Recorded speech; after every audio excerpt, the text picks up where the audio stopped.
Hello everyone, welcome to Academic Atlas. आज हम अपने यूनिट 3 का लेक्चर 2 पढ़ने वाले हैं। लेक्चर 1 में हमने ऑपरेशनल एम्पलीफायर के बारे में पढ़ा था। ऑपरेशनल एम्पलीफायर क्या होता है, उसके कुछ बेसिक्स जाने थे। और उसमें जो वोल्टेज गेन होता है, किस तरह से होता है, कैसे होता है, उसके कुछ पैरामीटर्स हमने पढ़े थे। उसी को कंटिन्यू करते हुए आज हम अपने यूनिट 2 में आइडियल ऑपरेशनल एम्पलीफायर देखेंगे, फिर इन्वर्टिंग देखेंगे। उसके बेसिकली हमने टाइप्स की भी बात करी थी कि उसमें दो टाइप्स होते हैं, दो टाइप्स इनपुट उसमें डाले जाते हैं, जैसे इन्वर्टिंग और नॉन इन्वर्टिंग। तो देखेंगे इन्वर्टिंग एम्पलीफायर किस तरह से यूज होता है और नॉन इन्वर्टिंग। अब वोल्टेज फॉलोअर देखेंगे, जिसमें क्या होता है, वोल्टेज गेन यूनिटी होता है, उसको देखेंगे। फिर समिंग देखेंगे। समिंग मतलब क्या करता है कि दो वोल्टेज देता है और दोनों को क्या कर देता है, ऐड कर देता है। फिर इंटीग्रेटर देखेंगे कि जो हमारा आउटपुट होता है, वोल्टेज आउटपुट, वो क्या होता है कि इनपुट वोल्टेज का इंटीग्रेट करने पर उसको कैलकुलेट किया जाता है। इस टाइप से देखेंगे। फिर डिफ्रेंशिएटर देखेंगे उसको, कि मतलब जो आउटपुट वोल्टेज है वो इनपुट वोल्टेज का डिफ्रेंशिएट करते हैं तो वो आउटपुट वोल्टेज मिलता है। इस तरह से उसका कुछ डिफरेंस देखेंगे हम, कि उसमें दोनों इनपुट के डिफरेंस का जो आउटपुट, दोनों इनपुट का जो डिफरेंस होता है वही आउटपुट होता है। इस तरह से डिफरेंस काम करता है। तो इतने हम आज की यूनिट में इतने सारे टॉपिक पढ़ने वाले हैं हम आज के लेक्चर में। तो जो पहला हमारा आज का टॉपिक है, सबसे पहले आइडियल ऑपरेशनल एम्पलीफायर, उसको देखेंगे। प्रैक्टिकल ऑपरेशनल एम्पलीफायर में हमने काफ़ी कुछ पढ़ा था। इसमें इनफाइनाइट लोग, उसमें क्या था कि हम काफ़ी कुछ हद तक एक ऐसा तक यहाँ तक इनफाइनाइट गेन कर, इनफाइनाइट गेन तो उसमें नहीं होता था। उसमें कुछ जैसे अगर आपको यहाँ से स्टेबल से दिखाया जाए, स्टेबल से, हाँ, तो पैरामीटर, इसमें कुछ पैरामीटर जैसे open loop voltage gain, unity gain bandwidth, CMR मतलब common mode rejection ratio, slew rate, input impedance, output impedance, input offset voltage, input offset current, input bias current, ये सब पैरामीटर्स हमने पढ़े थे। वही यहाँ पे दिया गया कि जो ये जब ये अब क्या होता है, ऑपरेशनल एम्पलीफायर आइडियल होता है। आइडियल के केस में इसमें इनफाइनाइट ओपन लूप गेन होता है, इनफाइनाइट इनपुट इम्पीडेंस होता है, लेकिन आउटपुट इम्पीडेंस क्या होता है, जीरो होता है। और इनफाइनाइट फास्ट इनफाइनाइट बैंडविड्थ, मतलब कि जो बैंडविड्थ होती है वो इनफाइनाइट होती है। बैंडविड्थ क्या होता है, क्राइटेरिया जिसमें क्या करता है वो उसको एक्सेस कर सकता है। इस तरह से इनफाइनाइट सीएमआर भी होता है। और स्लीव रेट, ये सब तो हमने अपने लास्ट लेक्चर में कवर कर लिया था कि क्या होते हैं।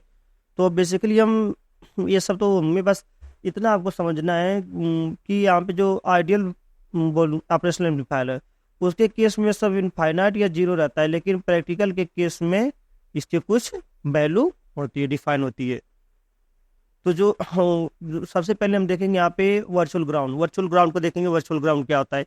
वर्चुअल ग्राउंड मतलब बेसिकली आपको ग्राउंड, जो आपने पहले अपने तो लास्ट क्लासेस में भी पढ़ा होगा कि ग्राउंड का मतलब कि अगर हम किसी वोल्टेज को यहाँ से ग्राउंड कर देते हैं किसी जंक्शन का, तो उस जंक्शन का पोटेंशियल क्या हो जाता है, जीरो हो जाता है। उस यहाँ पे वर्चुअल वर्चुअल से इसका मतलब क्या है? वर्चुअल से इसका मतलब कुछ इस टाइप से है कि कॉन्सेप्ट ऑफ वर्चुअल ग्राउंड, इसका मतलब कि अगर हम ये किया, जैसे मान लीजिए कि अगर ये है बी जंक्शन है और ये ए है, इसका मतलब ये है कि अगर हम यहाँ ये बी को अगर ग्राउंड करते हैं तो जो बी का पोटेंशियल है वो वही क्या होगा, ए का पोटेंशियल हो जाएगा। मतलब ए और भी ए का भी A is equal to V B is equal to zero हो जाएगा। और वोल्टेज गेन की बात हमने करी थी, ए वी एफ, वो क्या होता है, वी अपॉन वी डी, ये वोल्टेज गेन होता है। वो अगर अच्छे से लिखिए हो तो जो वोल्टेज गेन होता है हमारा इस ए वी एफ, तो क्या होता है, V naught upon V D, ये हमारा वोल्टेज गेन होता है इस इतने से। ये जब ये वोल्टेज गेन होता है, और जहाँ पे वी डी की वैल्यू क्या होती है, वी डी की वैल्यू होती है V one minus V two. ये वी डी मतलब दोनों वोल्टेज का डिफरेंस, ये वी डी होता है। और ये जो इन दोनों का रेशियो होता है, ये वोल्टेज फैक्टर से क्या करता है, ये वोल्टेज को गेन करता है। वही मतलब यहाँ पे समझने वाले हैं कि जो अगर वर्चुअल ग्राउंड का मोटी मोटा कॉन्सेप्ट ये है कि अगर ये टर्मिनल, ये जंक्शन जीरो होती है, टर्मिनल भी क्या हो जाएगा, इसका भी पोटेंशियल क्या हो जाएगा, जीरो हो जाएगा। यही आपको यहाँ पे बेसिकली समझाएगा। जैसे कि यहाँ पे V one minus V two क्या हो जाएगा, V one minus V two अगर यहाँ पे पुट करेंगे तो V one minus V two क्या हो जाएगा, तो आपको सीक्वेंस में रूप दिखाया था यहाँ पे वी डी की वैल्यू क्या है, V one minus V two. अगर यहाँ पे V one minus V two की वैल्यू यहाँ पर रख दी जाए तो A V F is equal to V naught upon V1 minus V2। यहाँ पे V1 minus V2 is equal to V0 upon AVF या ADV इसको कह सकते हैं। जब इसकी क्या होती है आइडियल के केस में, आइडियल की अगर बात करेंगे तो वोल्टेज के क्या होता है, इन्फिनिटी होता है। मतलब जब ये इन्फिनिटी होता है तो इसकी ओवरऑल वैल्यू क्या हो जाएगी, जीरो। मतलब कि V1 is equal to V2। यही से किसका कॉन्सेप्ट आता है, कॉन्सेप्ट ऑफ वर्चुअल शॉर्ट का कॉन्सेप्ट यही से आता है। मतलब आपको ये समझना है कि अगर V1 VB की वैल्यू जीरो, VA की वैल्यू जीरो है तो VB की वैल्यू जीरो होगी, अगर VB जीरो है तो इसकी भी वैल्यू जीरो होगी। यही वर्चुअल ग्राउंड का कॉन्सेप्ट है। Concept of virtual short, virtual short का मतलब कि अगर मान लीजिए कोई ऑपरेशनल एम्पलीफायर है, अगर यहाँ पे हम एक इन्वर्टिंग और नॉन इन्वर्टिंग दो, इन्वर्टिंग और नॉन इन्वर्टिंग दो टाइप से हमने कुछ यहाँ पे अप्लाई कर दिए,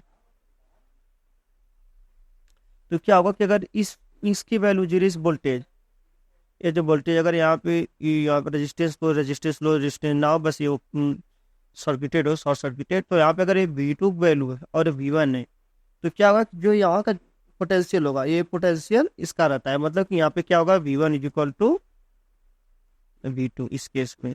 ये क्या होता है, ये वर्चुअल ग्राउंड, ये क्या वर्चुअल शॉर्ट का कॉन्सेप्ट यही है कि इन दोनों की जो वैल्यू होती है यहाँ पे, अगर एक V1 यहाँ पे अगर इसका वोल्टेज V1 है तो यहाँ पे इसका वोल्टेज V2 होगा। मतलब कि ये दोनों क्या होंगे, एक दूसरे के इक्वल होंगे। इन दोनों के बीच का जो डिफरेंस होगा V1 minus V2 is equal to zero. ये कॉन्सेप्ट ऑफ वर्चुअल शॉर्ट, ये हम क्या अपने ओवरऑल पूरे लेक्चर्स में अगर जहाँ भी हम कैलकुलेट करेंगे ये दोनों अजम्पशन हमारे रहने वाले हैं। अब तो हमने पढ़ा था कि इन्वर्ट मोड क्या होते हैं, दो टाइप से इनपुट होते हैं, इन्वर्टिंग और नॉन इन्वर्टिंग। तो सबसे पहले हम देखेंगे इन्वर्टिंग एम्पलीफायर क्या होता है, उसके बारे में देखेंगे। इन इन्वर्टिंग एम्पलीफायर, इसके पॉइंट्स में क्या लिखा है कि inverting amplifier the input signal VIN, मतलब कि V इनपुट जो सप्लाई किया गया है, is applied to the inverting terminal of the operational amplifier. As a result, the output of the amplifier becomes negative. मतलब कि इसके केस में क्या होता है, इन्वर्टिंग में और इन्वर्टिंग में जानते हैं कि फेज क्या होता है 180 डिग्री से चेंज हो जाता है, जिसकी वजह से अगर पॉजिटिव वोल्टेज अप्लाई करते हैं तो क्या हो जाता है, वो निगेटिव में कन्वर्ट हो जाता है। 180 डिग्री से फेज चेंज होता है इसका। तो यहाँ पे ये दिया गया कि output of the amplifier becomes negative, thus the amplified output signal is out of phase with the applied in signal. अगर यहाँ पे हम अगर बात करें इसकी ये जंक्शन ए पे, तो हमने अभी वर्चुअल ग्राउंड का कॉन्सेप्ट पढ़ा था, तो अगर ये VB ग्राउंडेड है तो VA की वैल्यू भी जीरो होगी। मतलब यहाँ पे अगर हम देखें ये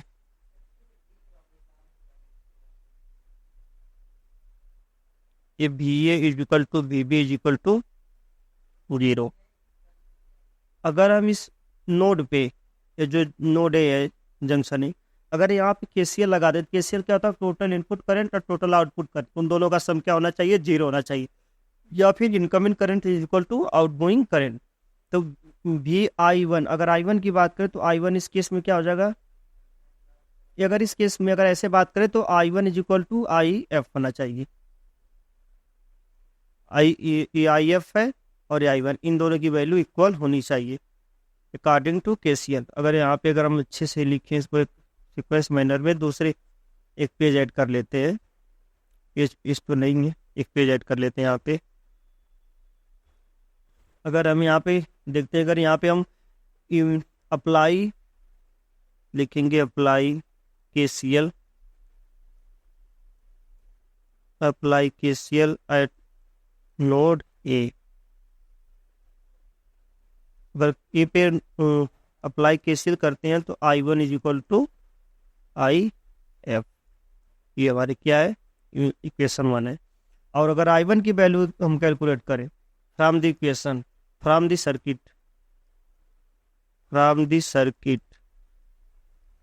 सर्किट से अगर I1 की वैल्यू क्या करें, I1 क्या होता है, I1 V इन माइनस VA, मतलब कि I1 की वैल्यू क्या हो जाएगी यहाँ से, V इन माइनस VA अपॉन क्या रेजिस्टेंस R1, और ये यहाँ पे VA की वैल्यू तो जीरो है। मतलब क्या हो जाता है कि I1 की जो वैल्यू हो जाएगी कितनी हो जाएगी, V इन अपॉन R1, ये हमारा इक्वेशन 2 हो जाएगा।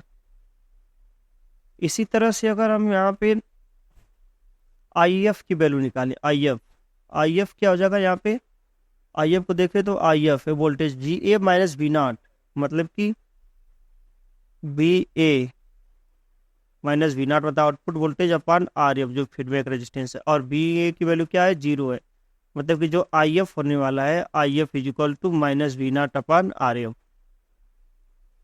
और इक्वेशन 1 से तो हम जानते हैं कि ये दोनों की वैल्यू क्या होती है, इक्वल होती है। Put the value of I1 and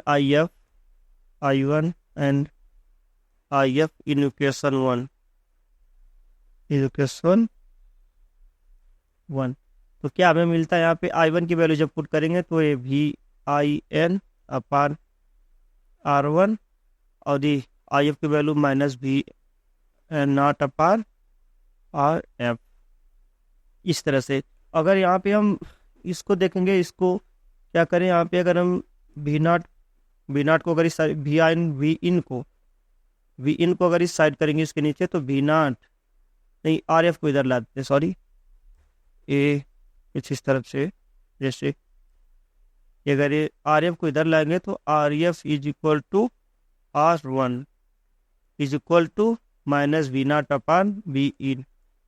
अगर माइनस को इधर ट्रांसफर करेंगे तो ये V0 upon Vin is equal to RF upon R1। और V0 अपान Vin तो हमने बात करी थी कि क्या ये वोल्टेज गेन है, AVF। इसकी वैल्यू कितनी आ गई यहाँ पे, RF अपान R1।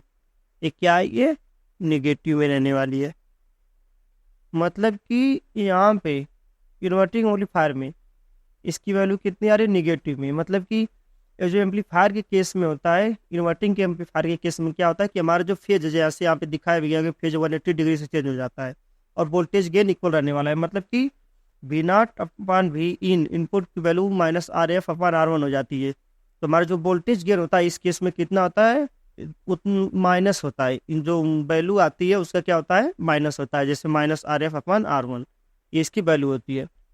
इस पर हम कुछ न्यूमेरिकल्स कर लेते हैं, जैसा हमने अभी ये तो डिराइव किया फार्मूला अपना, और हम इस पर कुछ न्यूमेरिकल्स कर लेते हैं। क्या न्यूमेरिकल में देखते हैं क्या दिया है कि a inverting amplifier circuit has input series resistor of 20 kilo, मतलब कि R1 यहाँ पे दिया है। सर R1 की वैल्यू क्या दी है, 20 किलो। और दूसरा क्या दिया गया, फीडबैक रेजिस्टेंस, मतलब कि RF की वैल्यू कितना है, 100 किलो। क्या फिर क्या दिया है, load resistor RF 50 kilo. Draw the circuit and calculate the input current, load current and output voltage when the applied input voltage is equal to 1.5 V। मतलब यहाँ पे Vin की वैल्यू दी गई है, Vin की वैल्यू कितनी दी गई है, 1.5। अगर यहाँ से हम सबसे पहले कैलकुलेट करें तो यहाँ पे सबसे पहले हम AVF की वैल्यू कैलकुलेट करें, तो जो वोल्टेज गेन फैक्टर है, वोल्टेज गेन क्या है यहाँ पे, क्या calculate the input current calculate करना है, load current, input current, load current and output voltage, ये सब का AVF की वैल्यू क्या हो जाती है, हम पढ़े जैसे RF अपान R1। RF की वैल्यू कितनी है, 100 अपान 20 मतलब 5। और एक फार्मूला यहाँ पे हमने पढ़ा था, AVF इज इक्वल टू क्या पढ़ा था, V0 अपान Vin, और इसकी वैल्यू कितना हमने कैलकुलेट किया, 5। मतलब कि V0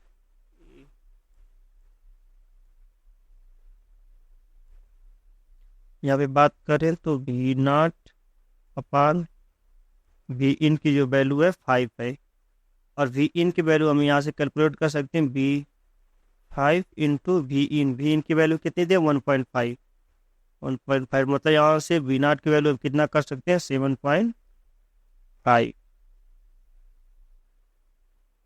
ये V0 की वैल्यू हम यहाँ पे कैलकुलेट कर रही है। सबसे पहले हम V0 मतलब किसका, आउटपुट वोल्टेज।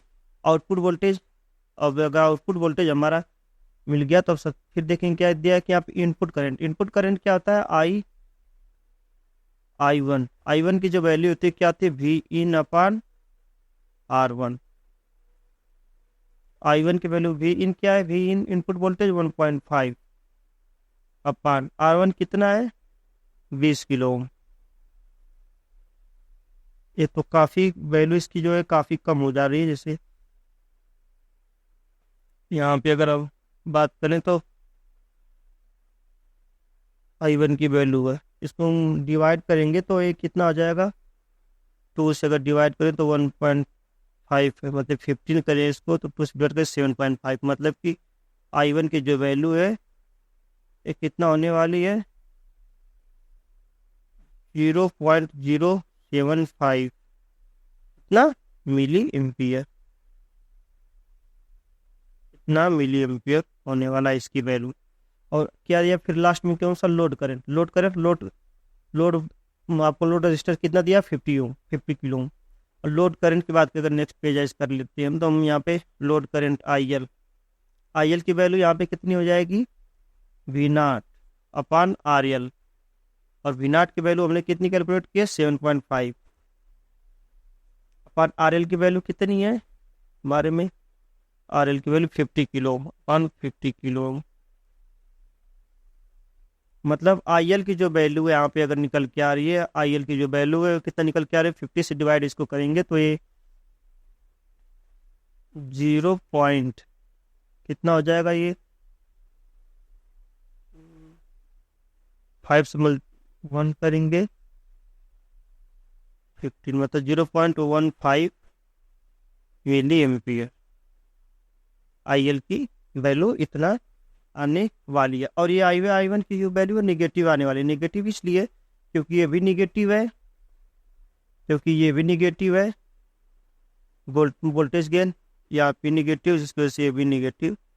और ये आई वन ये तो सही है, नहीं रहने वाला है। मतलब कि अगर यहाँ पे हम बात करें ऐसे अगर पूरा अच्छे से तो इनपुट करंट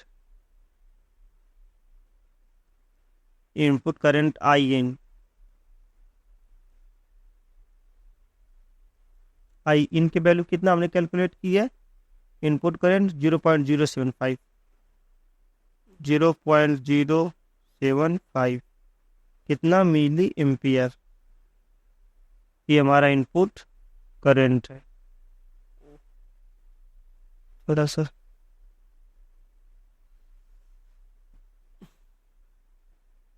और क्या लोड करंट है, लोड करंट भी पूछा था। लोड करंट क्या है, लोड करंट क्या आई एल की जो वैल्यू है कितना है -0.15 मिली एम्पियर। आप सोच रहे हैं कि माइनस से क्या, माइनस मतलब कि क्या आपको डायरेक्शन शो कर रहा है कि आपको जो फिगर में डायरेक्शन दिया गया लोड करंट का क्या है इसके अपोजिट है। मतलब कि फिगर अभी ड्रॉ करना है, फिगर तो अभी ड्रॉ में करना है। फिर क्या दिया कि आउटपुट वोल्टेज, फिर यहाँ पे output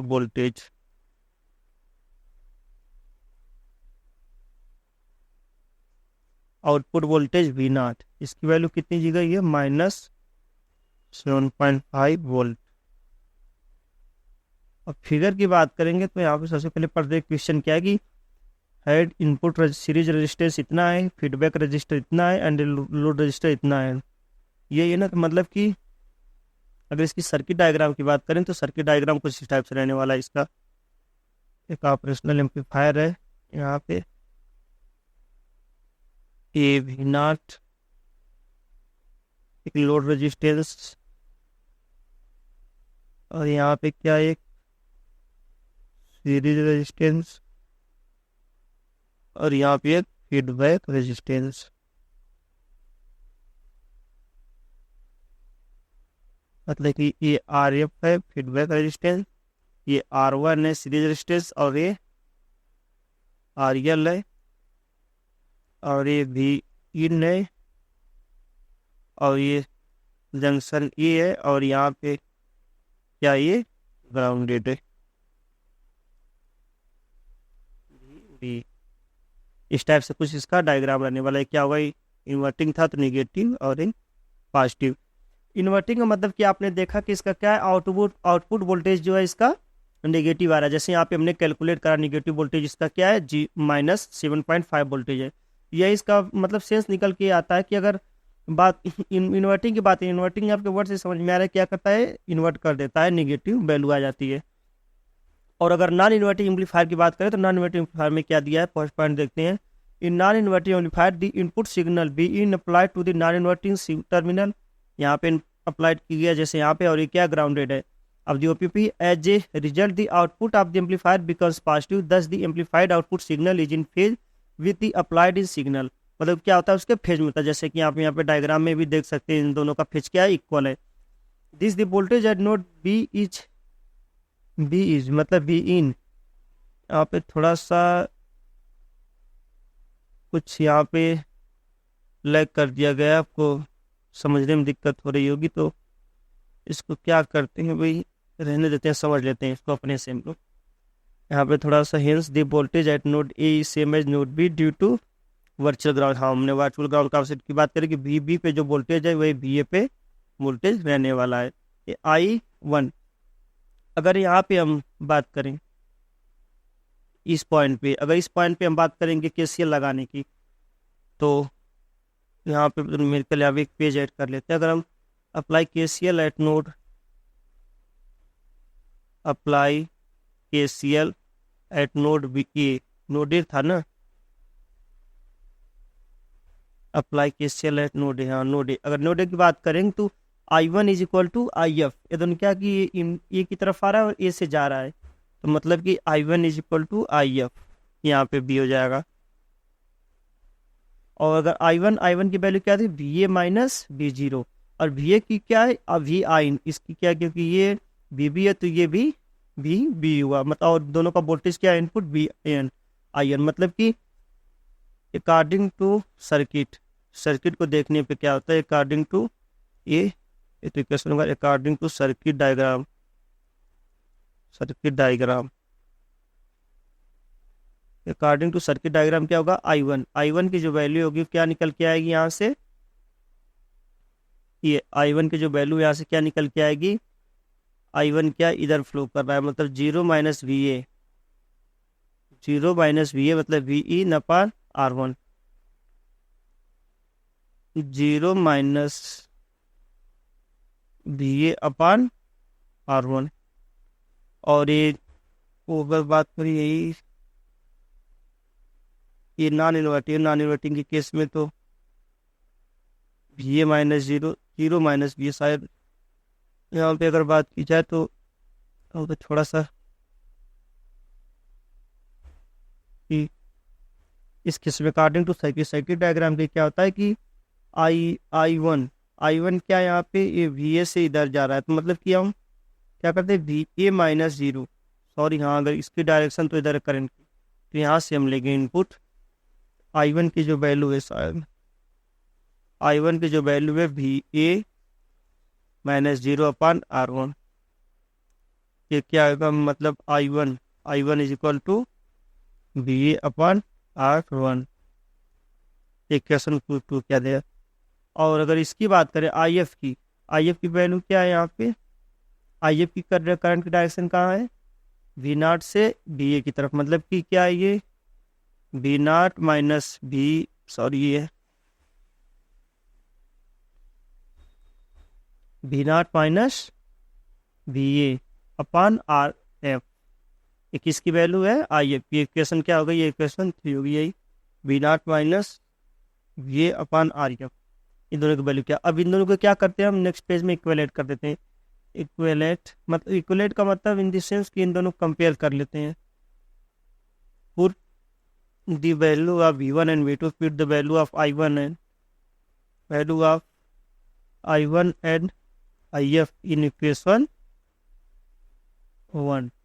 I1 is equal to IF था, I1 की वैल्यू क्या हमने कैलकुलेट की है, I1 की वैल्यू हमने कैलकुलेट करी थी वी ए अपान R1,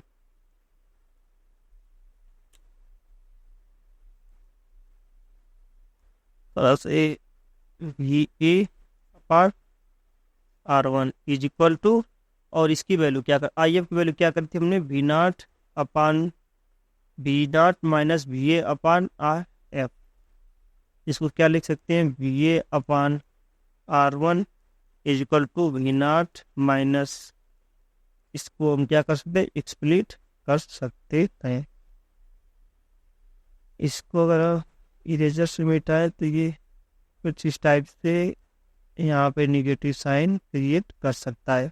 और इसको क्या करते हैं, वी इधर को इस साइड ला देते हैं इसको, तो क्या हो जाता है वी ए, नहीं सॉरी वी नॉट हमें कैलकुलेट, नहीं सॉरी ये तो इसकी वैल्यू क्या, ये वी ए है ना, क्योंकि यहाँ पे स्प्लिट की हम यहाँ से, ये कहते हैं इसको अगर इस साइड लाएंगे तो V A upon R one plus V A upon R F is equal to V naught upon R F, इस टाइप से। और अगर इनको क्या करना है, वी ए अगर कॉमन ले लें तो V naught upon R F is equal to V A common ले रहे हैं, क्या बचा था, one upon R one plus one upon R F, one upon R one plus one upon R F. क्या था, वी ए को इधर ला देते हैं अगर हम, तो V naught upon V A is equal to, R को इधर ले जाएंगे आर एफ को, तो R F one upon R F plus one upon R one. और ये क्या, V naught upon V A क्या होता है, ये वोल्टेज गेन, ये वी एफ, और आर एफ मल्टीप्लाई करेंगे तो इसमें मल्टीप्लाई होगा तो ये आर एफ से आर वन कट जाएगा, तो ये वन बच जाएगा यहाँ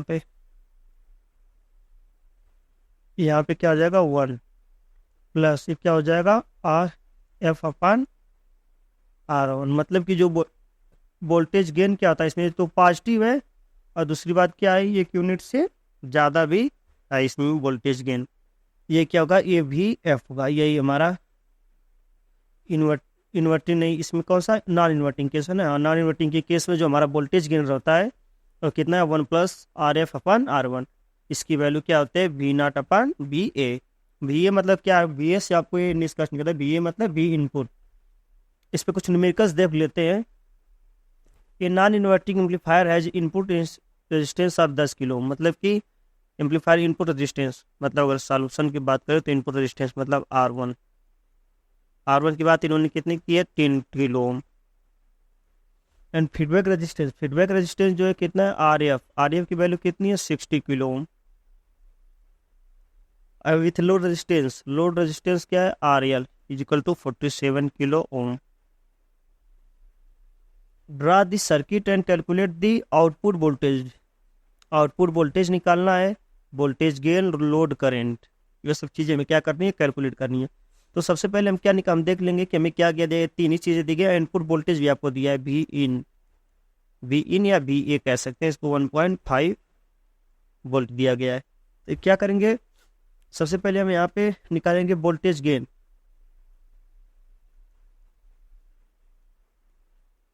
वोल्टेज गेन कितना, A V F is equal to, उसकी वैल्यू कितनी होती है, V naught upon V in is equal to 1 plus R F upon R one. तो यहाँ से V naught upon V in की जो वैल्यू होती है 1 प्लस आर एफ की वैल्यू कितनी है यहाँ पे, 60 किलो ओम, और इसकी वैल्यू कितनी है, 10 किलो ओम। जब इसको डिवाइड करेंगे तो कितना हो जाएगा, 1 plus 6 sorry is equal to 7। जो वोल्टेज गेन कितना है हमारा, 7 वोल्टेज गेन आ रहा है, क्या है, पॉजिटिव है। और नेक्स्ट क्या हमारा, आउटपुट वोल्टेज यहीं से हम निकाल सकते हैं। एक तो यहाँ पे है नहीं जगह, एक पेज ऐड कर लेते हैं। Output voltage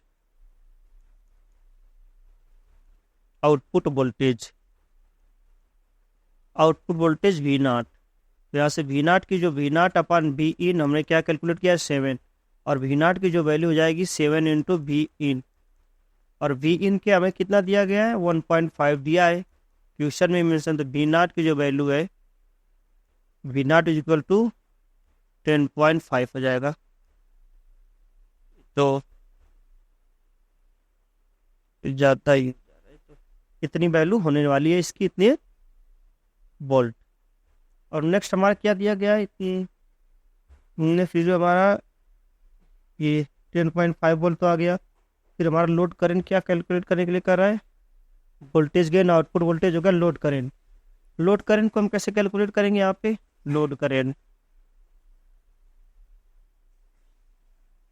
load current IL, IL की जो वैल्यू है क्या होने वाली है, ये IL V0 अपॉन RL।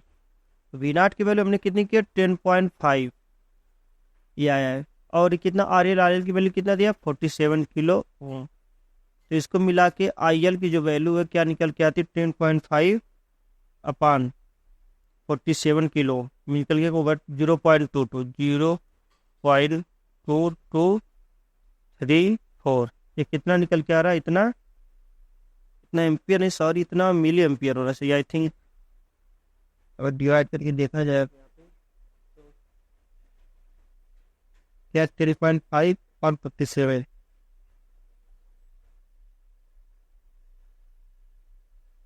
10.5 0.22 कितना ये मिली एम्पियर, मिली एम्पियर में इसमें करना बोल रहे हो। ये लोड करंट रहना, और सर्किट डायग्राम इसका क्या होगा, सर्किट डायग्राम देख लेते हैं। कुछ इस टाइप से इसका कॉन्फ़िगरेशन सेम रहने वाला है। ये आउटपुट वोल्टेज हो जाएगा, ये लोड रेजिस्टेंस हो जाएगा R, ये R1 हो जाएगा, ये जंक्शन यहाँ से फीडबैक रेजिस्टेंस, और ये V हो जाएगा, और ये इधर से क्या हो जाएगा, ये ग्राउंड हो जाएगा। और जो इनपुट है, इनपुट किससे प्लस वाले से अप्लाई किया गया है, तो ये है, और इसको Vin भी कहते हैं। ये क्या होता है यहाँ पे सर्किट डायग्राम। ये जो है यहाँ पे कोई भी कुछ भी ऐसा नहीं है, ये आपका सर्किट डायग्राम हो गया। इस पे क्वेश्चन देख लेते हैं कि इस पे क्या क्वेश्चन है। Find the gain of non inverting amplifier if RF equal to 10 kilo ohm R1। तो सीधा सिंपल से गेन पूछ रहा है। गेन क्या होता है AVF। AVF की वैल्यू क्या होती है नॉन इनवर्टिंग के लिए 1 प्लस RF अपॉन R1। तो क्या हो जाएगा AVF 1 प्लस RF की वैल्यू कितना है 10 अपॉन 1, मतलब कि AVF वोल्टेज गेन है और कितना हो जाएगा 11। इतने से क्या करता है वोल्टेज गेन करता है। इसमें कुछ डिफरेंस देख लेते हैं इन्वर्टिंग एम्पलीफायर और नॉन इन्वर्टिंग एम्पलीफायर में। सबसे पहले वोल्टेज गेन ही देख ले। वोल्टेज गेन तो हम काफी टाइम से बात कर रहे हैं इस पर। तो वोल्टेज गेन क्या होता है इन्वर्टिंग एम्पलीफायर में, ये क्या होता है निगेटिव होता है, और निगेटिव होता है और प्लस दूसरी बात क्या है कम भी होता है नॉन इन्वर्टिंग के से कंपेयर करेंगे। तो इन्वर्टिंग एम्पलीफायर के केस में जो वोल्टेज गेन होता है -RF अपॉन R1 होता है, जबकि नॉन इन्वर्टिंग के केस में जो वोल्टेज गेन होता है 1 प्लस RF अपॉन R1 होता है। और दूसरा इसमें phase the output signal is 180 out of phase, मतलब कि जो इन्वर्टिंग में क्या होता है कि जो फेज होता है 180 डिग्री से क्या हो जाता है ये चेंज होता है, उतने डिग्री से आउट ऑफ फेज हो जाता है with the applied input signal. Sorry यहाँ पे सिग्नल है, एल इसका इरेज हो गया लगता है सिग्नल। इसमें क्या दिया है कि नॉन इन्वर्टिंग एम्पलीफायर में the output signal is in phase with the applied. तो हमने बात करा कि क्या होता है इसमें इनपुट सिग्नल क्या होता है ये फेज में रहता है। और ये क्या है इसमें क्या थर्ड पॉइंट देखते हैं ना इन्वर्टिंग में कि the voltage gain can be adjust at the greater than equal to at less than. जो वोल्टेज गेन होता है इस केस में इसको क्या करते हैं हम एडजस्ट कर सकते हैं अपनी अकॉर्डिंग। और इसमें क्या होता है the voltage gain is always greater than 1। इसमें वोल्टेज गेन ग्रेटर देन 1 होता है क्योंकि 1 क्या होता है ऑलरेडी पहले से इसमें ऐड होता है। The input impedance is equal to R, the input impedance is very large. Inverting के केस में इनपुट इम्पीडेंस जो होता है जो इक्वल टू R, मतलब जो हमारा इनपुट रेजिस्टेंस होता है उसी की इक्वल होता है, और जो इनपुट इम्पीडेंस क्या होता है इस केस में लार्ज होता है नॉन इन्वर्टिंग के केस में। इसके कुछ एप्लीकेशन देख लेते हैं, जैसे कि इसका पहला एप्लीकेशन क्या है यूनिटी गेन और वोल्टेज फॉलोअर कॉन्फ़िगरेशन। मतलब क्या यूनिटी गेन का मतलब से आपको ये समझना चाहिए कि जो इसमें वोल्टेज गेन हो रहा है, वोल्टेज गेन क्या हो रहा है इसमें 1, मतलब ये VF की जो वैल्यू होने वाली इसमें केस में ये VF इसकी वैल्यू क्या है इसमें 1 है, क्योंकि यूनिटी गेन मतलब कि जितना आप इनपुट अप्लाई कर रहे हैं आउटपुट भी आपको इतना ही जनरेट हो रहा है। यही इसके कहने का मतलब है यहाँ पे ये यूनिटी गेन का। यहाँ पे अगर सॉरी अगर थोड़ा सा 1 मिनट वेट करें। थिएटर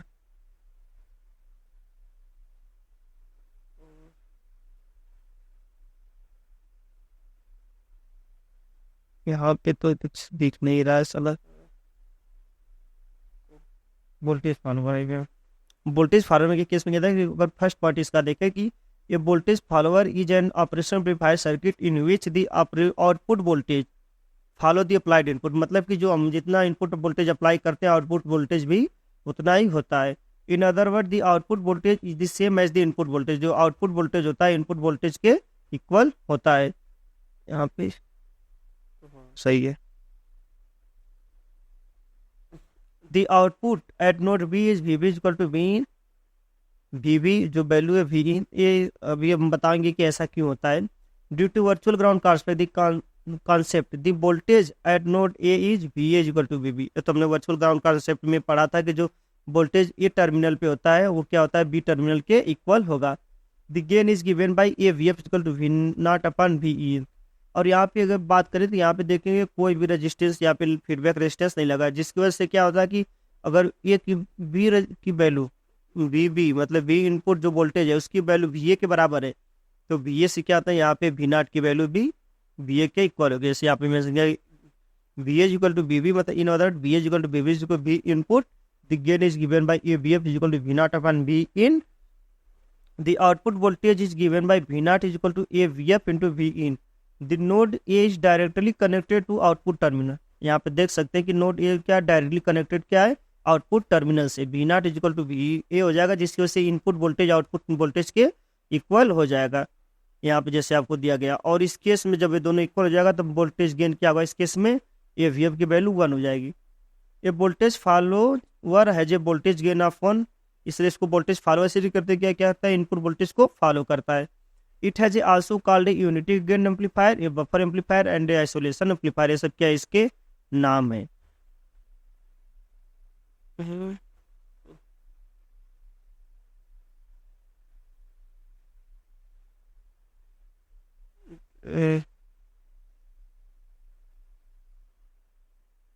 नहीं ये तो हमने बात कर लिया वो यूनिटी गेन की। और इसका कुछ एप्लीकेशन हम देखेंगे। जो ऑपरेशनल एम्पलीफायर है उसका कुछ एप्लीकेशन देखेंगे। समिंग, इसका एक समिंग एम्पलीफायर या एडर और दूसरा इंटीग्रेटर, डिफरेंशिएटर, डिफरेंस और सब्ट्रैक्टर। समिंग का मतलब क्या है आपको समझ में आ रहा है, सम एडिशन से मतलब है। इसका मतलब कि हम जितना इनपुट अप्लाई करेंगे जितना इनपुट अप्लाई करेंगे दोनों टर्मिनल पे उन दोनों का सम क्या होगा आउटपुट में जनरेट होगा, वही क्या है समिंग है। और इंटीग्रेटेड क्या है, इंटीग्रेटेड में वो होता है कि अगर हम जितना इनपुट अप्लाई करते हैं उसका इंटीग्रेट करके और कुछ फैक्टर से क्या होता है आउटपुट वोल्टेज जनरेट होता है। इसी तरह डिफरेंशिएटर में क्या होता है कि उन दोनों को डिफरेंशिएट करते हैं, किसको इनपुट वोल्टेज को डिफरेंशिएट करेंगे, कुछ फैक्टर से मल्टीप्लाई करने के बाद हमारा आउटपुट वोल्टेज जनरेट होता है। सेम इस तरह डिफरेंस में क्या होता है कि जो हम दोनों इनपुट वोल्टेज अप्लाई करते हैं उन दोनों का जो डिफरेंस होता है वही कि हमारा होता है आउटपुट वोल्टेज होता है। ये है हमारा कॉन्सेप्ट और देखेंगे इसको हम डीपली में अच्छे से देखेंगे। ए वोल्टेज समिंग एम्पलीफायर इसको देखेंगे और एडर एम्पलीफायर भी इसको बोलते हैं।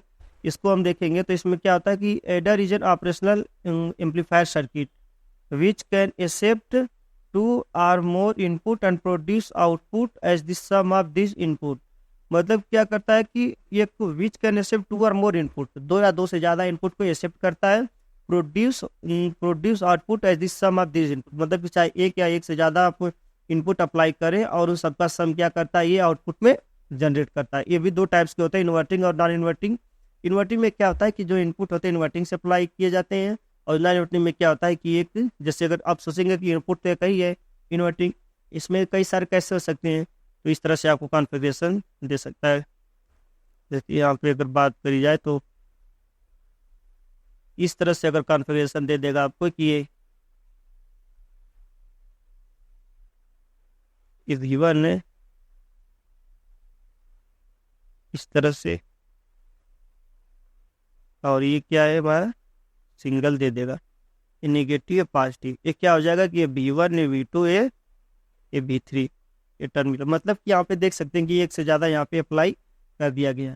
तो इस सब का जो एडिशन होगा वही क्या होगा, वोल्टेज वी नॉट के इक्वल होगा। V naught is equal to क्या हो जाएगा, V1 plus V2 plus V3, यही क्या हो जाएगा। और नॉन इन्वर्टिंग के केस में क्या होगा, तो पॉजिटिव होगा। इन्वर्टिंग के केस में क्या होगा कि इन सब का निगेटिव आ जाएगा, V1 plus V2 plus V3, यही आएगा इन्वर्टिंग केस में। और नॉन इन्वर्टिंग के केस में ये आएगा।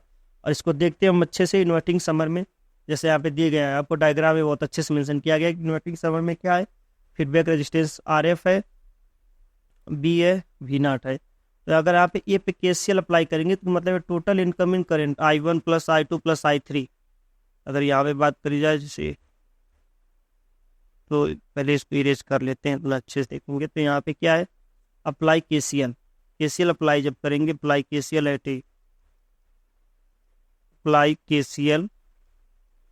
एट नोड A, इस पे जब हम अप्लाई करेंगे KCL तो क्या होगा, I1 plus I2 plus I3 is equal to IF क्या, फीडबैक करंट जो इधर से इधर फ्लो कर रही है, ये इक्वेशन 1 हो गया।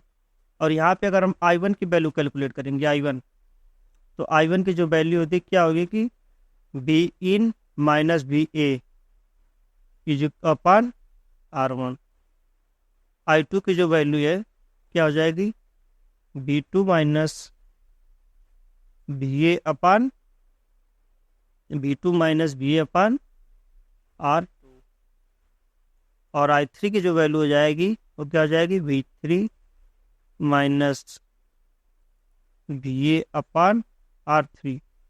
और यहाँ से देखेंगे कि यहाँ पे क्या है, बी टर्मिनल क्या है, ये ग्राउंडेड है। और वर्चुअल ग्राउंड कॉन्सेप्ट से क्या हो जाएगा, ए टर्मिनल भी क्या हो जाएगा, 0 हो जाएगा।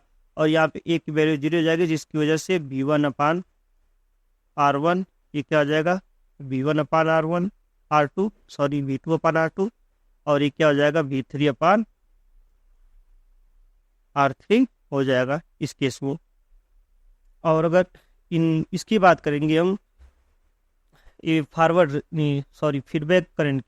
फीडबैक करंट की बात करेंगे तो IF की वैल्यू क्या हो जाएगी कि VA minus V not upon RF, इसकी वैल्यू ये हो जाएगी।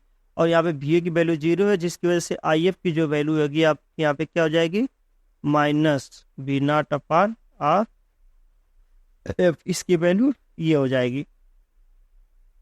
अभी क्या करेंगे कि हम इन सब की वैल्यू क्या करेंगे, इक्वेशन 1 में सब्स्टिट्यूट करेंगे। यहाँ पे एक स्लाइड ऐड कर लेते हैं,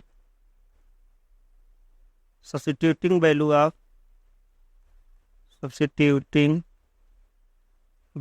I1 I2 I3, value of I1 I2 I3 and IF in equation 1। Equation 1 में जब इसकी वैल्यू जब सब्स्टिट्यूट किया गया दिया है यहाँ पे I1 plus I2 plus I3 is equal to IF, substitute करेंगे तो यहाँ पे हमें क्या मिलेगा, V1 अपान R1 प्लस V2 अपान R2 प्लस V3 अपान R3। और क्या है जो हमारा IF की वैल्यू क्या है, minus V not upon RF,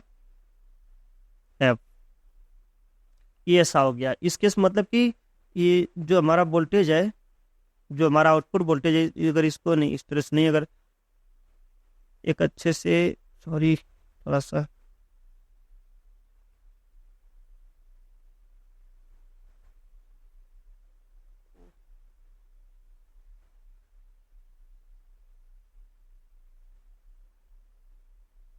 गड़बड़ हो गया है थोड़ा।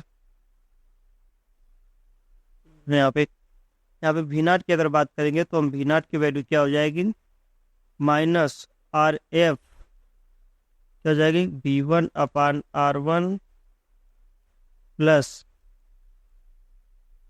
V2 अपान R2 प्लस V3 अपान R3, इसकी वैल्यू हो जाएगी। ये क्या किसकी वैल्यू हो जाएगी, ये V नॉट की वैल्यू, आउटपुट वोल्टेज की वैल्यू हो जाएगी इतनी। अगर इतनी वैल्यू हो जाएगी, इसको अगर हम एक और अच्छे से मैनर में लिखें तो इस तरह से भी इसको लिख सकते हैं, ये अच्छा यहाँ पे स्पेस लेकर के जो वी नॉट की वैल्यू है माइनस माइनस तो आई, ये V1 RF upon R1 plus V2 RF अपान R2 प्लस V3 RF अपान R3। इसको हम कुछ इस तरह से लिख सकते हैं। ये क्या है, इसका आउटपुट वोल्टेज इस तरह से इसका जनरेट होगा। और अगर एक न्यूमेरिकल से पहले एक चीज़ और यहाँ पे एक कंडीशन देख लेते हैं।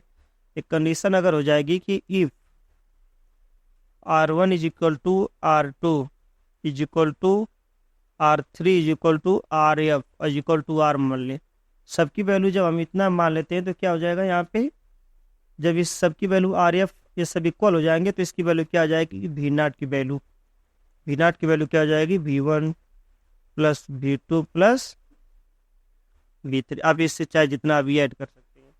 और अगर in case of non inverting, in case of non inverting, in case of non inverting जो V0 की वैल्यू है वो क्या हो जाएगी, V1 plus V2 plus V3 हो जाएगी। इन्वर्टिंग के केस में होगा ये इन्वर्टिंग, इन्वर्टिंग, और एक किस केस में है, नॉन इन्वर्टिंग के केस में इतना हो जाएगा। एक न्यूमेरिकल देख लेते हैं इस पे, जो न्यूमेरिकल दिया गया यहाँ पे, calculate the output voltage of the 3 input inverting term, inverting summing amplifier, inverting है ये ध्यान रखना है आपको, with R1 is equal to 200 kilo ohm, R2 250, R3 500, RF 1 mega ohm दिया यहाँ पे। V1 equal to -2 volt, V2 equal to -1 volt and V3 equal to +3 volt. यहाँ पे सबसे पहले आप इसको सॉल्यूशन देखेंगे तो यहाँ पे पहले आप निकालेंगे RF अपान R1 की वैल्यू, RF अपान R1 ही, RF अपान R1 निकालेंगे, RF अपान R1 कितना हो जाएगा, RF 1 मेगा ओम, R1 2 किलो ओम, मतलब क्या हो जाएगा ये 1000 अपान 200 मतलब 5 ओम। फिर यहाँ पे RF अपान R2 निकालेंगे, RF की वैल्यू 1 मेगा ओम है और ये इसकी वैल्यू R2 की वैल्यू 250 किलो ओम, ये निकालेंगे 4 ओम आएगा।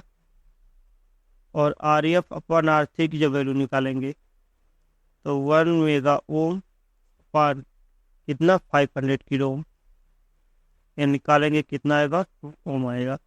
और V1 की वैल्यू इतनी दी गई है, V2 की वैल्यू, V3 की वैल्यू इतनी दी गई है, तो यहाँ से निकाल सकते हैं V0 की वैल्यू। एक स्लाइड ऐड कर देते हैं सबसे अच्छा। V0 की वैल्यू क्या है, निगेटिव है, क्या इन्वर्टिंग है ना, हाँ इन्वर्टिंग है। इन्वर्टिंग के केस में क्या निगेटिव है, V1 इंटू वो फैक्टर किससे मल्टीप्लाई करना है, V1 RF अपान R1 पे फार्मूला लिख लेते हैं, RF upon R1 plus V2 RF अपान R2 प्लस V3 RF अपान R3। V1 की वैल्यू कितनी दी गई यहाँ पे, V1 की वैल्यू -2 वोल्ट, -2, और RF अपान R1 की वैल्यू कितनी है 5 ओम है, 5 प्लस, और V2 की वैल्यू -1 वोल्ट है, -1, और RF अपान R2 की वैल्यू कितनी, RF अपान R2 की वैल्यू 4 किलो ओम है, 4, और V3 की वैल्यू क्या है 3 वोल्ट है, इंटू RF अपान R3, RF अपान R3 2 ओम है। यहाँ पे B आउटपुट क्या हो जाएगा कि माइनस तो पहले से ही रहेगा, -10, सॉरी ये भी नेगेटिव हो जाएगा, -4 प्लस 6 नहीं रहेगा ये, तो V0 की जो वैल्यू हो जाएगी कितनी हो जाएगी 6, 10, 14, 14 और 6 जब सब्ट्रैक्ट होगा तो कितना हो जाएगा 8, और 8 प्लस हो जाएगा। Plus 8 volt.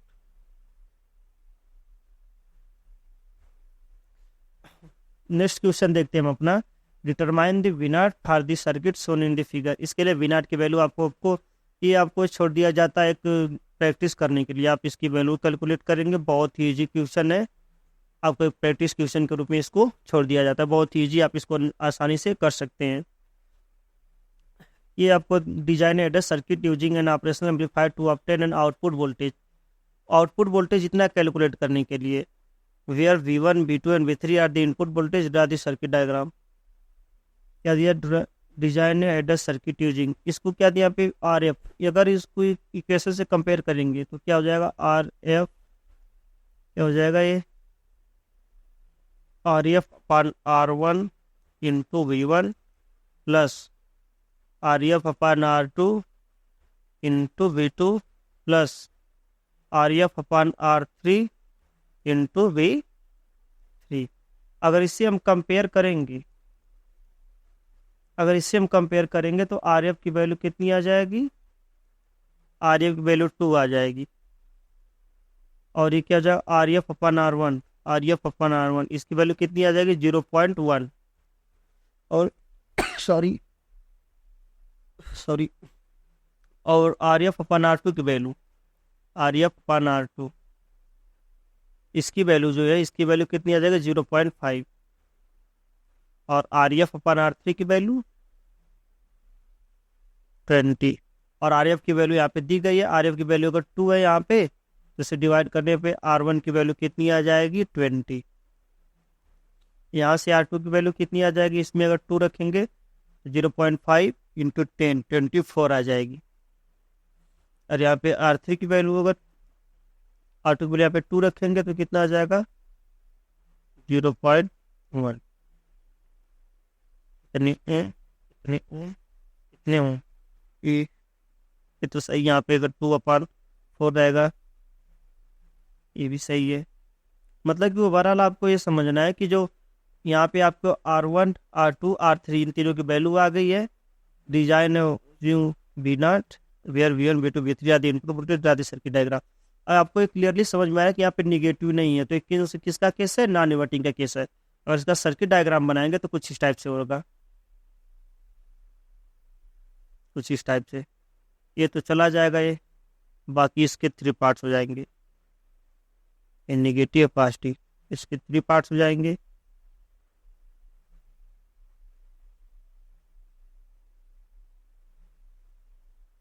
आप यहाँ से ये V1 ये V2 ये V3 ले लेंगे, और यहाँ से फीडबैक रेजिस्टेंस RF ले लेंगे, और यहाँ से V ये RF, ये VB ग्राउंड कर देना, ये VA, और VA की जो वैल्यू होगी ये VB के इक्वल होगी। और इनपुट वोल्टेज, किस इनपुट वोल्टेज यहाँ पे कितना, इनपुट वोल्टेज तो यही है V1 V2, इतना ही दिया गया है आपको। बस यहाँ पे ग्राउंड रहिए,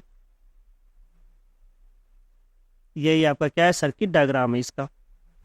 अब देखेंगे हम अपना इंटीग्रेटेड सर्किट देखेंगे। इंटीग्रेटेड सर्किट तो हमने जैसे आपको बात किया था, हमने इसको बताया था आपको क्या करता है, इनपुट वोल्टेज को इंटीग्रेट करने पे मिलता है। यहाँ पे कैपेसिटर, एक्स्ट्रा कैपेसिटर यूज होता है। कैपेसिटर क्या है, capacitor is a capacity to store the energy.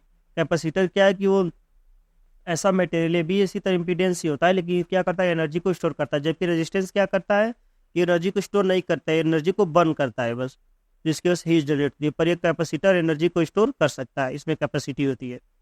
तो इसमें देखेंगे फर्स्ट पॉइंट इसका क्या कह रहा है कि the operational amplifier is integrated produce an output voltage which is proportional to the integral of the input voltage. तो हमने बात करा, the output of integrator is proportional to the area of input waveform over a period of time. मतलब कि जो उसका output voltage होगा, जो हम एरिया कैलकुलेट करेंगे पीरियड के दौरान, वही उसका क्या होगा, आउटपुट वोल्टेज जनरेट होगा उसका। जैसे अगर हम ये बात करें, इसका कुछ हम डेराइव करें, तो सबसे पहले हम देखते हैं इसका सर्किट डायग्राम देखेंगे। वी जिसके से 0, तो ये 0 हो जाएगा I1। तो यहाँ पे भी अपना लगा सकते हैं KCL, अप्लाई KCL एट 8 पे अगर हम अगर ये पे हम अब केसीएल निकालेंगे तो I1 is equal to I2 होना चाहिए। और I1 की वैल्यू क्या है, from the diagram, from the circuit diagram, from the circuit diagram जो I1 है उसकी वैल्यू क्या है, I1 की जो वैल्यू है वो क्या है यहाँ पे, I1 की जो वैल्यू V1 माइनस वी ए, V1 माइनस वी ए अपन R1। और जो IF की वैल्यू है वो कितनी है, IF की वैल्यू क्या है कि ए माइनस वी नॉट, यहाँ पे वी नॉट अपन अपन इसके अपार में कुछ क्यों नहीं लिख सकते, क्योंकि जैसे हम फार्मूला पढ़े होंगे आई की जो वैल्यू होती है C I is equal to C capacitor के टर्म में D V upon D T होती है। तो इसी तरह यहाँ पे क्या हो जाएगा कि ये कुछ इस तरह से सी, ये D V naught B A, sorry B A. अगर यहाँ पे नेक्स्ट स्लाइड पे करते हैं इसको, यहाँ से हटा देते हैं, नेक्स्ट स्लाइड ऐड करके करें तो नेक्स्ट स्लाइड में क्या होगा कि ये इसकी वैल्यू किसकी, आई एफ की वैल्यू, आपकी आई एफ की वैल्यू क्या आ जाएगी, B D V A minus V naught upon D T. इस केस में ये क्या होगा, इसका वोल्टेज करंट हो जाएगा, सॉरी फीडबैक करंट। इसको क्या करते हैं हम, अगर दोनों की इक्वल कर देंगे, दोनों की इक्वल करेंगे तो I1 पुट इन इक्वेशन 1, किसकी वैल्यू, I1 की वैल्यू एंड IF की वैल्यू। I1 की वैल्यू क्या है यहाँ पे, V1 upon R1 is equal to क्या क्या, C D B A minus B naught upon D T. इस सी जो है आपको कुछ इस तरह से दिख रहा है, तो इसको ये कैपेसिटर वाला सी है। तो इंटीग्रेटर के केस में हमने तो बात करा कि इंटीग्रेट होता है इन दोनों सर्किट का, तो इसको देख लेते हैं कि किस तरह से बिहेव करता है इंटीग्रेटर। मिनट वेट कीजिए थोड़ा,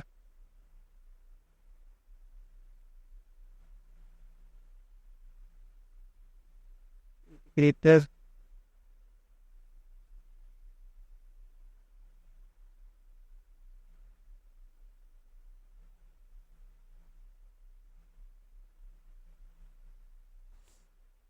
इन दोनों की तो वैल्यू अब यहाँ पे इक्वल हो गई। अब क्या करें, हम यहाँ पे टी को इधर ला देते हैं, यहाँ पे टी को अगर इधर लाएंगे तो क्या हो जाएगा, वी इन V1 मतलब वही वी इन या वी कितना upon R1 into D T is equal to क्या हो जाएगा, माइनस सी एफ फीडबैक है, और डी ये तो इसकी वैल्यू तो जीरो होती है, डी वी नॉट बच जाएगा बस, और माइनस में अपान तो कुछ नहीं रहने वाला। अगर हम दोनों इंटीग्रेट कर दें, integrate both side, integrate both side, अगर बोथ साइड हम इंटीग्रेट कर दे तो क्या हो जाएगा, वी ई एन। तो यहाँ पे क्या मिल जाएगा आपको, इसकी वैल्यू, ये डी वी नॉट तो ऐसे ही आपको यहाँ पे मिल जाएगा, लेकिन ये इसकी वैल्यू क्या आ जाएगी, ये V in to D T, और ये minus C F into V naught, और ये अपान R1 सॉरी। नेक्स्ट पेज करके देखें यहाँ पे, तो minus C F into V naught is equal to 1 upon R1, R1 तो कांस्टेंट है, इसको बाहर निकालेंगे, ये V in into D T, C F को इधर लाएंगे तो वी नॉट की जो वैल्यू होगी minus 1 upon C F into R1 B in into D T. इस केस में यही इसका क्या हो जाएगा, आउटपुट वोल्टेज हो जाएगा वी नॉट की value minus 1 upon C F into R1 integrate of B C N in, और ये इसकी वैल्यू क्या, वी इन इंटू डी, 0 से 1 इसको कैलकुलेट करेंगे। अब 0 से 1 के लिए बात हुई है,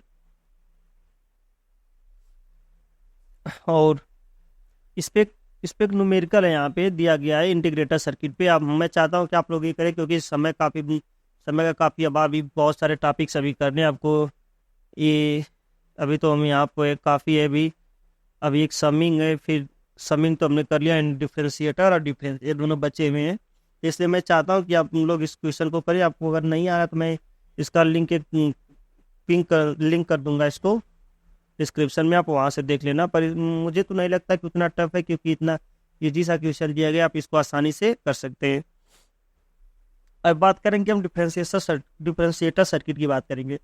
The OPMP differentiator circuit produce an output voltage which is proportional to the differentiation of the input voltage. The output of the integrator is proportional to rate of change of its input signal. सबसे पहले अगर आपको circuit कैसे पहचानेंगे तो इसका कौन सा है, समिंग में आपने देखा था किस तरह से डायग्राम था, और इंटीग्रेटर में क्या था कि यहाँ पे कैपेसिटर था, और अगर डिफरेंशिएटर की बात करेंगे तो कैपेसिटर यहाँ पे आ गया है। यही सब चीज़ें आपको नोटिस करने वाली हैं कि कौन सी कब कहाँ पे क्या लग रहा है। अगर आप सर्किट डायग्राम आसानी से याद कर लेंगे तो आपको ये सब फार्मूले डिराइव करना आसान हो जाएगा। यहाँ पे अगर हम बात करेंगे तो इसकी इसकी डिफरेंशिएटर सर्किट की बात करेंगे, तो यहाँ पे अपना केसीएल लगाएंगे। केसीएल जब यहाँ पे लगाएंगे तो क्या हो जाएगा, अप्लाई केसीएल एट ए, अप्लाई केसीएल एट ए। केसीएल जब आप करेंगे तो ये क्या हो जाएगा, I1 इक्वल टू I2, और I1 की जो वैल्यू क्या, I1 की वैल्यू क्या निकाल सकते हैं इसको D से, C D क्या है, फिर यहाँ पे V1 माइनस VA की वैल्यू क्या आ जाएगा 0, क्योंकि किसका क्या है ये, इसकी वैल्यू यहाँ से 0 है, इस वजह से इसकी वैल्यू 0 हो जाएगी। क्योंकि ये वर्चुअल ग्राउंड कॉन्सेप्ट लग जाएगा, VB की वैल्यू वहाँ से ग्राउंड है फिर 0, जिसकी वजह से वर्चुअल ग्राउंड कॉन्सेप्ट से इसका क्या हो जाएगा, VA की वैल्यू भी 0 हो जाएगी। तो यहाँ पे डिफरेंशिएटर की हम बात कर रहे थे ना, सॉरी डिफरेंशिएटर की बात कर रहे थे हम। ये तो ये सी डी, ये V naught sorry V naught नहीं, वी इन है ना, हाँ वी इन है, V in minus V A upon D V upon D T is equal to I two की वैल्यू कितनी आ जाएगी, V naught upon R F, V naught upon R F, इसकी value यही हो जाएगी। और अगर आर एफ को इधर ला देंगे तो वी नॉट की जो वैल्यू हो जाएगी, सी इंटू आर एफ, सी क्या है, सी इन है, इंटू आर एफ, और फिर क्या है डी वी वी ये वी ए है, ये किसकी वैल्यू 0 है, तो D V in upon D T. ये क्या हो जाएगा इसका डिफरेंशिएशन, मतलब ये फार्मूला इसका हो जाएगा कि यहाँ पे इस केस में जो वोल्टेज होने वाला है इस तरह से होना, अगर यहाँ पे इन्वर्टिंग होगा, नॉन इन्वर्टिंग और इन्वर्टिंग के केस में हम देखेंगे, अगर ये डायग्राम कुछ यहाँ डिफरेंशिएटर के बाद ये डायग्राम चला गया क्या इधर, अभी हमने डिराइव करा था, ये तो इंटीग्रेटर का हो गया यहाँ पे।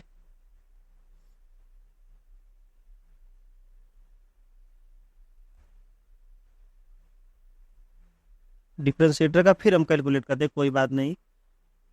क्या हम पढ़े थे, V in I1 is equal to I2, और I1 की जो वैल्यू हम कैलकुलेट करते हैं यहाँ पे I1 की जो वैल्यू हम कैलकुलेट करे थे वो क्या था हमारे लिए, C इंटू डी ब्रैकेट में V in minus V A upon D T, और जो I2 की वैल्यू है वो क्या है, I2 की वैल्यू क्या है, V naught upon R F. V naught की जब यहाँ से वैल्यू करेंगे इस तरह से मल्टीप्लाई करेंगे इधर, तो ये सी इंटू आर एफ,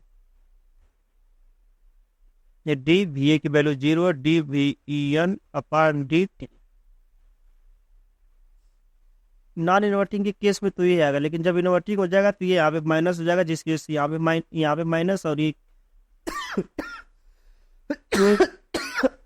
जो आउटपुट वोल्टेज है हमारा निगेटिव हो जाएगा। लेकिन यहाँ पे हम नॉन इन्वर्टिंग की बात करें तो यहाँ पे क्या होगा, इसका पॉजिटिव होगा। अब हम जो हमारा जो इस लेक्चर का लास्ट टॉपिक है उसके बारे में बात करेंगे, डिफरेंस क्या है, बेसिकली कि जो हम दो इनपुट वोल्टेज अप्लाई करते हैं वो जो उन दोनों इनपुट वोल्टेज का डिफरेंस होता है वही हमारा आउटपुट वोल्टेज जनरेट होता है। इसको हम देखेंगे थोड़ा अच्छे से किए, क्योंकि इसमें दो केस बनते हैं डिफरेंस में। डिफरेंस को देखने के लिए हम सबसे पहले क्या करते हैं, इसको पढ़ते हैं कि फर्स्ट पॉइंट में इसके क्या दिया गया है डिफरेंस के। डिफरेंस, एक मिनट आप वेट करें थोड़ा। सबट्रैक्टर है डिफरेंस एम्पलीफायर। इस केस में हम सबसे पहले डायग्राम तो हमारा यही है, क्या है कि एक डिफरेंस एम्पलीफायर, यहाँ पे लोड रेजिस्टेंस भी है। तो सबसे पहले हम यहाँ पे जो हमारा केस वन है केस में, इसमें पहले हम उसका पॉइंट देख लेते हैं। पॉइंट क्या है, इस circuit that amplify the difference between two input signal is called difference. हमने तो बात करा कि एम्पलीफाई क्या कर देता है, कि सर्किट के डिफरेंस जो इनपुट सिग्नल है उनके डिफरेंस को क्या करता है, एम्पलीफाई कर देता है। इस सबट्रैक्टर की तरफ भी पता दी output voltage V naught is the difference between the two input signal applied to the non-inverting terminal and the inverting terminal of the OP-MP. Hence the circuit is called a subtractor differential. The output voltage V naught can be obtained by using superposition principle. यहाँ पे बात करें हम VA VB, ऐसा तो point से आपको पढ़ने हैं कि आप इसको पॉइंट्स को पढ़ सकते हैं अच्छे से, इसमें कोई नहीं है वो आपको। आप पॉइंट अच्छे से पढ़ लेना, इसमें और कुछ तो है नहीं। बाकी ये इसकी बात की जाए कि हम इसका डिफरेंशिएटर का हम देखने कि डिफरेंशिएशन की केस में क्या होता है। डिफरेंशिएशन में केस में क्या होता है कि ये जो VB वोल्टेज है इसकी वैल्यू कितनी होनी चाहिए। VB की जो वैल्यू है, ये जो वोल्टेज है, सबसे पहले हम देखेंगे यहाँ पे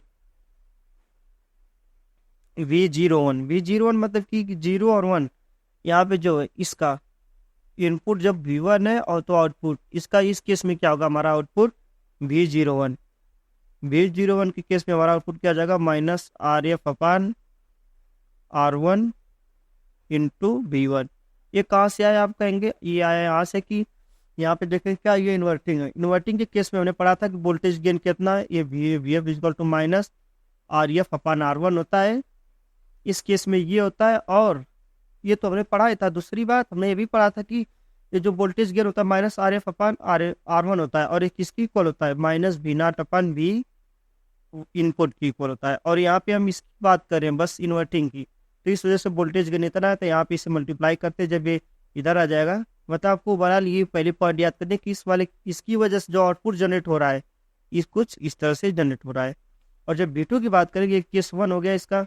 और जब V2 की बात करेंगे V2, तो V2 के VB इसकी वजह से जो वोल्टेज जनरेट होगा यहाँ पे VB की वजह से जो यहाँ पे वोल्टेज जनरेट होगा वो कितना हो जाएगा, RF/R1 R2 प्लस RF।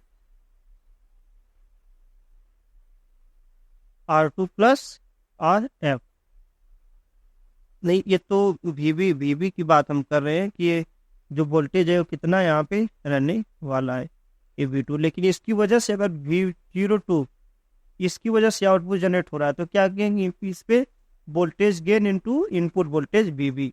इस टाइप में वोल्टेज गेन क्या होता है, इसमें 1 प्लस RF/R1, क्योंकि इन्वर्टिंग वाला केस है ये। इसमें क्या होगा, 1 प्लस RF/R1, और क्या हो जाएगा, ये VB हो जाएगा।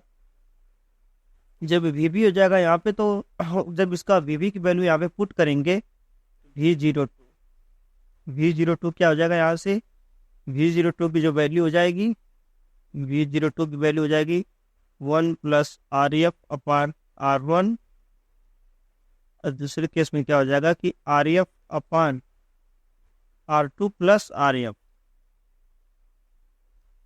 Into V। ये क्या हो जाएगा इसका V02, V01 आ गया और V02 आ गया। अब क्या करेंगे हम, आउटपुट जो होता है, आउटपुट डिफरेंस क्या होगा इन दोनों वोल्टेज का, ये V0 की वैल्यू जो V01 प्लस V02, ये क्या हो जाएगा हमारा आउटपुट वोल्टेज जनरेटर। जब इसकी हम वैल्यू यहाँ पे पुट करेंगे तो V0 is equal to minus था V1 की वैल्यू RF/R1 थी इंटू V1 प्लस, और V2 की वैल्यू हम यहाँ पे कैलकुलेट किए हैं 1 प्लस आर एफ अपन R1 और जो मल्टीप्लाई क्या है RF अपन R2 plus R2 plus RF, और ये क्या यहाँ पे क्या आ जाएगा ये V2। जब इसको हम ओपन करेंगे V0 को, क्या हो जाएगा हमारा, अगर अगर हम इसको बेसिकली ये मान लेते हैं यहाँ पे, बेसिकली हम अगर यहाँ पे मान लेते हैं कि R1 is equal to R2 is equal to RF is equal to R, ये सबको हम इक्वल मान लेते हैं। जब सबको इक्वल मान लेंगे तो RF पान R1 1 हो जाएगा माइनस V1, इसकी वैल्यू 112 हो जाएगी और उसकी 112, मतलब कि V0 is equal to minus V1 plus इसकी वैल्यू 2 हो जाएगी इंटू 1/2 इंटू V2, 2 से 2 कट जाएगा, तो जो V0 की वैल्यू हो जाएगी ये V2 माइनस V1 हो जाएगी। तो हमारा जो इसका डिफरेंस ऑपरेशनल एम्पलीफायर हो गया, ये हमारा डिफरेंस एम्पलीफायर हो गया। इसकी इस केस में क्या हो जाए, आउटपुट वोल्टेज ये जनरेट होता है। तो हमने आज की टॉपिक में, आज की जो हमारा लेक्चर था उसमें हमने काफ़ी कुछ कवर किया। आज के लेक्चर में हमने स्टार्टिंग से देखा कि ये क्या होते हैं, कि इन्वर्टिंग एम्पलीफायर क्या होते हैं, नॉन इन्वर्टिंग एम्पलीफायर क्या होते हैं, इन दोनों के बारे में पढ़ा। फिर हमने कुछ उसका एप्लीकेशन पढ़ा, जैसे यूनिटी गेन वोल्टेज फॉलोअर को पढ़ा। इसके बाद हमने समिंग पढ़ा, फिर इंटीग्रेटर पढ़ा, फिर डिफरेंशिएशन पढ़ा, फिर क्या पढ़ा, डिफरेंस पढ़ा। इस 4-5 टाइप्स के हमने एम्पलीफायर पढ़ा और इन सब की हमने एक एक टाइप्स कराए हैं।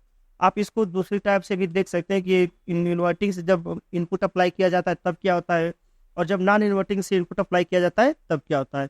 इसकी आप 2 केस बनाकर देख सकते हैं। बाकी ओवरऑल हमने आपको जितना हमारा कंटेंट है उतना हमने आपको, इतना आपको सफिशियंट है करने के लिए। अगर आप इतना कर लेते हैं तो आप इसमें काफ़ी कुछ कवर कर लेते हैं। तो मिलते हैं नेक्स्ट लेक्चर में, तब तक के लिए आप लगे रहिए, पढ़ाई करिए, बाय।